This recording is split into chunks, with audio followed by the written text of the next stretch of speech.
이번 달 성숙의 주제가 예수님과의 동역입니다. 하나님께서 우리에게 붙여주신 동역자들을 대하는 우리의 마음과 태도, 그것이 어때야 하는지 오늘 본문을 통해서 함께 배우고 또 기도의 제목으로 삼아서 함께 기도하는 그런 수요 기도 예배가 되기 원합니다. 자, 오늘 본문에 바울이 교회를 그리스도의 몸으로 그렇게 비유했습니다. 골로새서 1장 24절에 또 마찬가지로 나는 이제 너희를 위하여 받는 괴로움을 기뻐하고 그리스도의 남은 고난을 그의 몸된 교회를 위하여 내 육체에 채우노라. 자신의 몸에 그리스도의 남은 고난을 그의 몸된 교회를 위하여 자신의 육체에 채운다 하며 교회를 마찬가지로 몸으로 그렇게 이야기하고 있습니다. 자, 그렇다면 그리스도의 몸된 교회의 특징은 무엇인가? 우리 오늘 읽지는 않았는데요. 제가 시간 관계상 다 읽지는 않았는데 12장 12절 우리 12절 말씀 한번 같이 읽어보도록 하겠습니다. 시작. 몸은 하나인데 많은 지체가 있고 몸의 지체가 많으나 한 몸임과 같이 그리스도도 그러하니라. 아멘. 교회의 가장 주요한 특징 중에 하나는 많은 지체가 있지만 그 지체들이 하나요 서로에게 속하여 있다라는 것입니다. 교회를 성경이 몸으로 비유한 이유는 교회가 우리의 몸과 같이 살아있는 유기체, 서로 몸의 부분들이 일정한 어떤 목적 안에 통일성 있게 조직되고 또 각 부분과 전체가 필연적인 관계를 가지고 있는 조직체와 같기 때문에 그렇게 말하고 있는 것이죠. 자, 그런데 고린도 교회 성도들은 자기들이 이렇게 한 몸으로 묶여 있다라는 서로가 서로를 필요로 하는 유기체적 공생 관계임을 잘 알지 못했습니다. 잘 이해하지 못했습니다. 그래서 실제로 이 바울 서신이 쓰여졌을 당시에 고린도 서신이 쓰여졌을 당시에 고린도 교회 안에는 여러 가지 파로 나누어져 있었죠. 어떤 사람은 바울파요, 어떤 사람은 게바파요, 아볼로파요, 어떤 사람은 그리스도파요 하면서 자기만이 진짜 정통 그리스도의 사람이고 다른 사람은 가짜인 것처럼 헐뜯었습니다. 자기의 정당성, 자기가 속한 그룹의 정당성을 부여하기 위해서 다른 사람을 힐난하고 깎아내렸어요. 교회 안에 파당이 생기는 것, 교회 안에 분열이 생기고 자꾸 갈라지는 것은 교회가 이처럼 한 몸으로 구성되었다라는 사실을 망각하기 때문입니다. 그런데 사역을 하다 보면, 여러분 교회에서 일하시다 보면 이렇게 말하거나 반응하는 사람들을 가끔 보게 됩니다. 우리 위원회 일도 아닌데, 우리 부서, 우리 팀의 일도 아닌데 왜 참견을 하는가? 혹은 우리 평원의 일, 우리 초원의 일, 우리 목장의 일도 아닌데 왜 남의 일까지 나서서 고생을 하나? 여러분, 당신 부서의 일은 당신이 알아서 하십시오. 혹은 그 사람들이 알아서 하라고 내버려둬라고 그렇게 말하는 것들을 종종 이렇게 듣는 경우들이 있습니다. 여러분, 우리가 일의 효율성을 높이고 또 사람들의 관리를 효과적으로 하기 위해서 조직을 만들고 어떤 역할을 구분한 것이지 우리가 서로 경쟁 관계에 있거나 서로 우열을 가리기 위해서 부서나 팀을 나눈 것이 아닙니다. 그런데 왜 사람들이 이런 생각과 반응을 하는 것일까? 너는 너고 나는 나라는 그러한 사고방식이 깔려 있기 때문이죠. 내 일도 많은데 왜 굳이 남의 일까지 맡아서 하는가? 혹시 도움을 제공하느라고, 그 사람을 도와주느라고 내가 해야 할 일을 하지 못하는 그러한 희생과 비효율적인 아니면 비경제적인 결과를 회피하고자 하는 그런 이기적인 가치관이 사람들의 마음에 자리 잡고 있기 때문이 아닐까요? 결과만 중시하는 어떤 세상적인 평가 방식이 사람들의 생각에 머리 깊숙이 자리 잡혀 있기 때문이죠. 자, 그런데 교회는 무엇이라고 이야기하냐면 교회는 하나의 몸으로 된 유기체라고 그렇게 이야기합니다. 우리 몸에 있는 부분이 다 그러하듯이 우리는 서로 돕고 협력하도록 그렇게 하나님께서 디자인하셨습니다. 하나님이 디자인하신 것처럼 우리가 남남이 아니라 서로 도와야만 살 수 있는, 서로의 역할을 감당해야만 우리가 서로 윈윈 할 수 있는 그러한 한 몸입니다.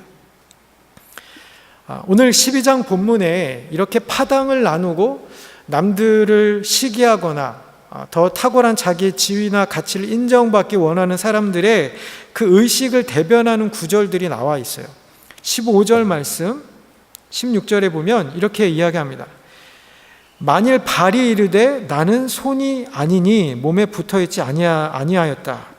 또 16절에 또 귀가 이르되 나는 눈이 아니니 몸에 붙지 아니하였다 할지라도, 지금 몸에 붙어 있는데 자기가 몸에 붙어 있지 아니하였다라고 말하는 것은 내가 가지고 있는 것을 만족하지 못하거나 아니면 내가 가진 역할을 다른 사람이 가진 역할을 시기하거나 못마땅히 생각해서 그냥 그 그룹에 있기를 거부하는 그러한 예의든지, 아니면 그 반대로 나 자신이 너무나 다른 사람들보다 탁월해서 내 안에 어떤 엘리트 의식이 있어서 다른 사람들과 잘 섞이지 못하거나 다른 사람들의 역할을 대수롭게 여기지 않는, 다른 사람들의 역할을 무시하는 그러한 태도로 자기가 그 몸의 부분이라는 것을 애써 부정하는 것입니다. 자, 이 양극단의 케이스 다 병든 사람들입니다. 영적인 장애를 가진 사람들이죠. 교회에 대한 바른 시각을 갖고 있지 못하기 때문이죠. 그렇지만 부인할 수 없는 사실은 자신이 머리이든 아니면 눈이든 팔이든 발가락이든 눈꺼풀이든 자기가 몸의 부분이라는 그 사실 때문에 각 지체는 다 한 몸이고 우리는 서로를 다 필요로 하는 존재라는 것이죠. 우리 각 사람의 존재가 고유한 것만큼이나 우리 몸의 부분들의 역할이 다 틀리고 고유하고 그래서 말할 필요 없이 다 중요하다라는 거죠. 자, 17절 말씀 같이 한번 읽어보겠습니다. 17절 말씀 시작. 만일 몸이 눈이면 듣는 곳은 어디며 온 몸이 듣는 곳이면 냄새 맡는 곳은 어디냐. 여러분, 우리의 몸이 다 눈으로만 붙어 있을 수 없잖아요. 그런데 몸이 다 눈이라면 몸이 수행해야 할 여러 가지 기능을 발휘하지 못합니다. 냄새도 맡지 못하고 또 듣지 못하고 물건을 집을 수도 없고 맛도 볼 수가 없고 말을 할 수도 걸어 다닐 수도 없습니다. 하나님께서 다양한 몸의 부분을 여러 다른 장소에 다른 모양과 다른 재질로 만들어 두신 것은 그것에 상응하는 분명한 목적이 있고 그 부분만이 할 수 있는 역할이 있기 때문이듯이 우리 공동체 안에 속해져 있는 여러 사람들도 하나님께서 당신이 필요하다 생각한 곳에 부르셨고 또 그 사람들이 감당하는 역할들을 부여하셔서 어떤 그들이 감당하는 그 역할에 아무런 차별이나 우열이나 열등이 존재하지 않는다는 것을 우리가 인정해야 합니다.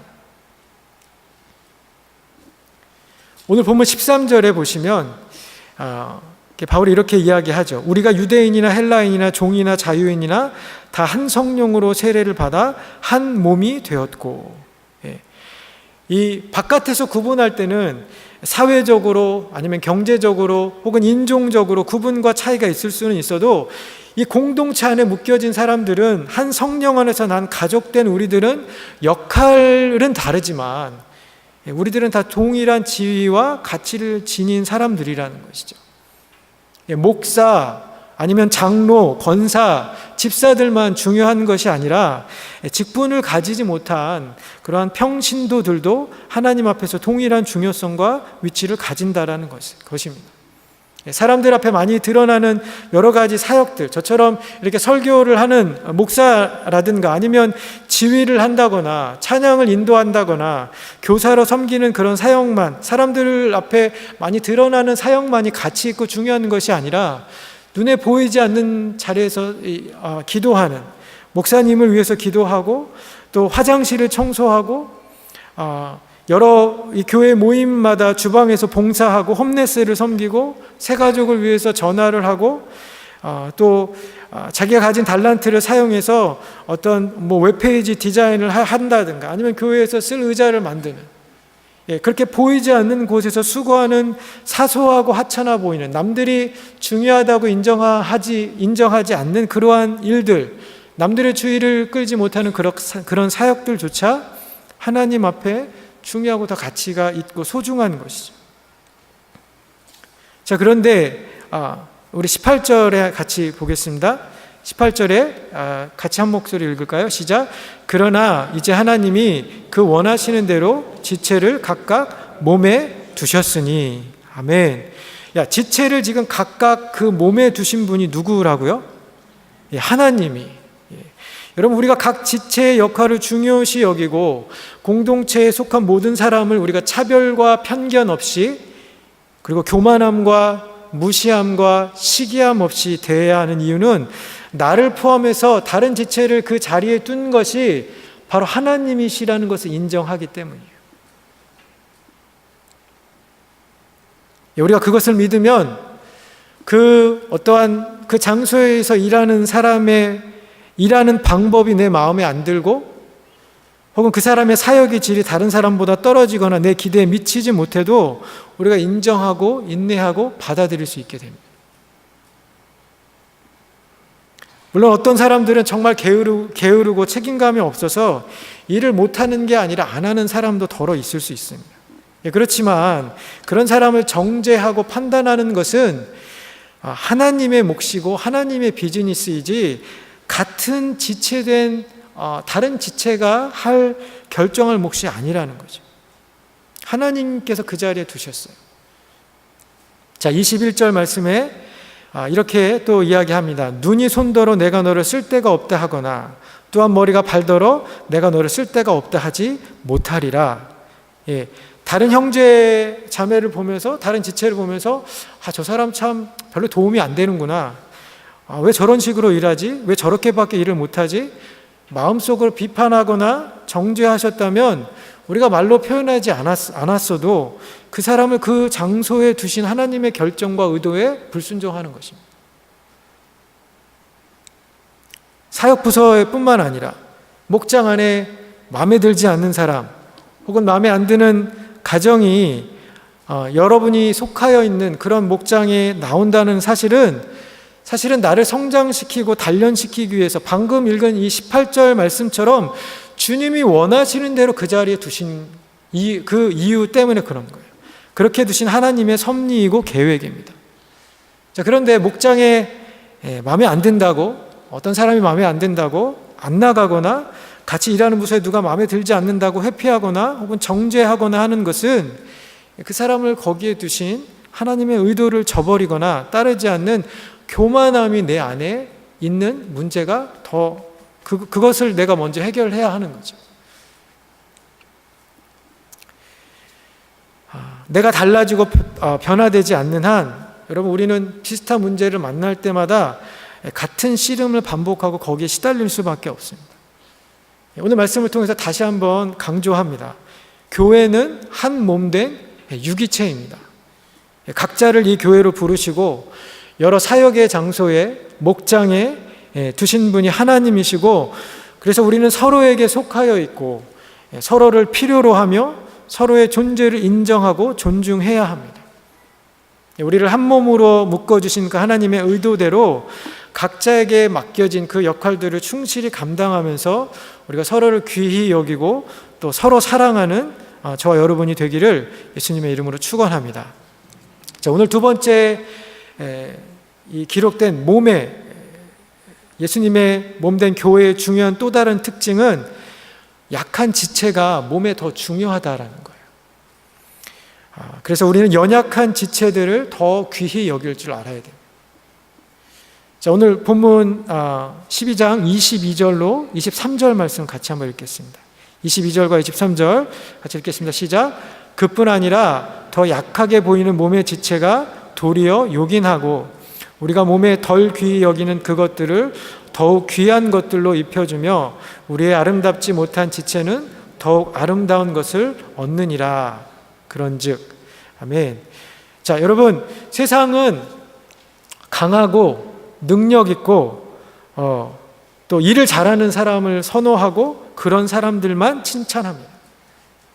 그렇지만 하나님의 나라에서는 오히려 약하고 미천한 자들이 하나님께 존귀 여김을 입고 그런 사람을 통해서 하나님의 역사가 드러나고 하나님의 영광을 받으십니다. 우리 고린도전서 1장 26절 잠깐 같이 한번 찾아봤으면 좋겠습니다. 고린도 교회 안에 어떠한 성도들로 구성이 되어 있었는지, 고린도전서 1장 26절로 29절 우리 같이 읽겠습니다. 26절부터 29절 시작. 형제들아 너희를 부르심을 보라. 육체를 따라 지혜로운 자가 많지 아니하며 능한 자가 많지 아니하며 문벌 좋은 자가 많지 아니하도다. 그러나 하나님께서 세상에 미련한 것들을 택하사 지혜 있는 자들을 부끄럽게 하려 하시고 세상에 약한 것들을 택하사 강한 것들을 부끄럽게 하려 하시며 하나님께서 세상에 천한 것들과 멸시받는 것들과 없는 것들을 택하사 있는 것들을 폐하려 하시나니 이는 아무 육체도 하나님 앞에서 자랑하지 못하게 하려 하심이라. 아멘. 여러분 고린도 교회 안에는 물론 부유하고 똑똑한 사람들도 있었지만 지혜롭지도 능하지도 문벌이 좋지 않은 사람들도 많이 있었습니다. 그런데 지금 우리가 이거 읽었던 이 말씀에 기록되어 있는 대로 하나님께서 그 약한 자들을 이 같은 공동체로 부르신 것은 강한 자들을 부끄럽게 하려고, 강한 자들을 패하게 하려 하심이라고 그렇게 이야기하고 있습니다.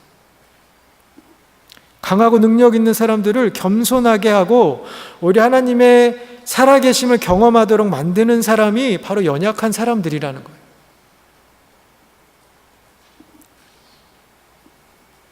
강한 사람들을 하나님의 사람으로 변화시키고 성숙시키기 위해서 하나님께서 연약한 사람들, 또 아름답지 못한 자들을 같은 공동체 안에 부르시고 그들을 쓰시는 것입니다. 그래서 약하게 보이는 지체들, 아름답지 못한 지체들이 여러분 사회나 또 공동체에서 불필요하거나 우리에게 도움이 안 되는 사람들, 우리에게 부담만 되는 사람들이라고 생각하기 쉽지만 사실은 그 사람들이 있기 때문에 우리 교회가 건강해지는 거예요. 그 사람들이 있기 때문에 교회가 더 성숙해지고 하나님이 원하시는 모습으로 온전하게 자라갈 수 있습니다. 지난주 토요일 새벽 예배에 우리 정예림 선교사님 오셔서 선교 보고가 있었습니다. 우리 선교사님 얼마 전에 말라리아에도 또 걸리셨다고 하시고 지금 루푸스라는 그런 병으로 수술도 2번이나 받으셨다고 합니다. 이 병이 근육병인데 이게 그 병이 햇빛을 받으면 증상이 더 안 좋아진다라고 해요. 근데 여러분 알다시피 니제르는 더위와 햇빛을 피할 수가 없는 나라죠.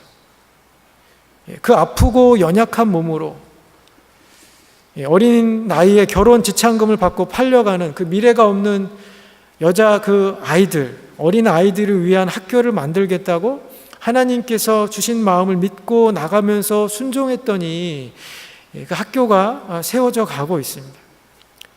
우리 선교사님 간증하시면서 같은 학교에 있는 같은 동료 선생님들 그리고 같은 선교사님, 다른 선교사님들이 학교 세우겠다라는 말에 forget it, 그거 impossible 하다고, 그거 don't even dream about it, don't even think about it.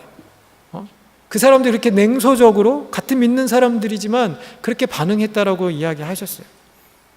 그런데 하나님께서 그렇게 아픈 몸을 가지고 아이들 가르치는 것 말고 다른 것 할 줄 모르는 그러한 우리 연약한 싱글 여자 선교사님을 통해서 학교에 와서 무임으로 봉사하는 자기가 가른 제자들에게 하나님의 살아계심을 체험케 해주고 그 비전을 공유하는 후원자들을 붙여주시고 학교가 세워져 가는 것을 보여주시면서 대부분의 믿음의 사람들도 감히 시도하려고 마음먹지 못하는, 감히 시도하지 못하는 그런 일들을 연약한 자를 통하여서 일하시고 연약한 자를 통하여서 믿음이 강한 우리들을 부끄럽게 만들면서 오히려 우리들에게 하나님이 하시는 한번 보라고, 연약한 자를 사용하시는 그 하나님을 한번 보라고, 그리고 그 동역의 자리에 초청하시는 하나님을 저와 여러분이 함께 보고 들었습니다. 말씀의 약속처럼 연약한 지체가 우리에게 더 요긴하고 우리의 연약한 지체들이 오히려 더욱 아름다운 것을 얻는 것을 하나님께서 우리에게 보여주시고 계시는 것이죠. 여러분, 우리 교회 안에도 여러 모양의 연약한 지체들이 계십니다. 가난한 사람들, 또 마음과 몸이 병드는 사람들, 또 관계가 어려운 사람들, 대부분 사회적인 약자라고 인식되는 사람들이죠. 근데 우리가 그런 사람들에게 대하는 사실 나의 태도가 나의 신앙의 현 주소를 보여주는 것이겠죠. 아무리 신앙이 좋은 것 같아도 그러한 어떤 사회적 약자들을 보면서 내가 갑인 것처럼 행동을 한다면, 그런 사람들 무시하고 업신여기는 그러한 모습이 내가 있다라면 오히려 하나님 앞에 그런 사람들로 인하여서 부끄러움을 당하고 하나님의 폐함을 입을 수밖에 없는 그런 사람일 것이고, 우리가 그런 사람들을 그들의 어떤 외관의 모습으로 평가하지 않고, 그들의 가진 것으로 평가하지 않고, 그들의 필요가 채워지고 그들의 연약함이 회복되도록 노력하고 우리의 시간과 자원을 들여서 그들을 섬길 때 오히려 그것들이 저와 여러분을 변화시키고 우리를 건강하게 할 뿐만 아니라 우리 공동체가 더욱더 살아나게 하는 그런 기회가 될 것입니다. 자, 오늘 본문 23절에 그래서 이렇게 이야기합니다. 우리가 몸에 덜 귀히 여기는 그것들을 더욱 귀한 것들로 입혀주며, 그것이 한 공동체에서 부름받은 더 강하고 능력 있는 지체들이 해야 할 일이고, 우리가 같은 몸으로 묶어주신 주님의 의도대로 교회가 나아가야 할 그런 방향입니다.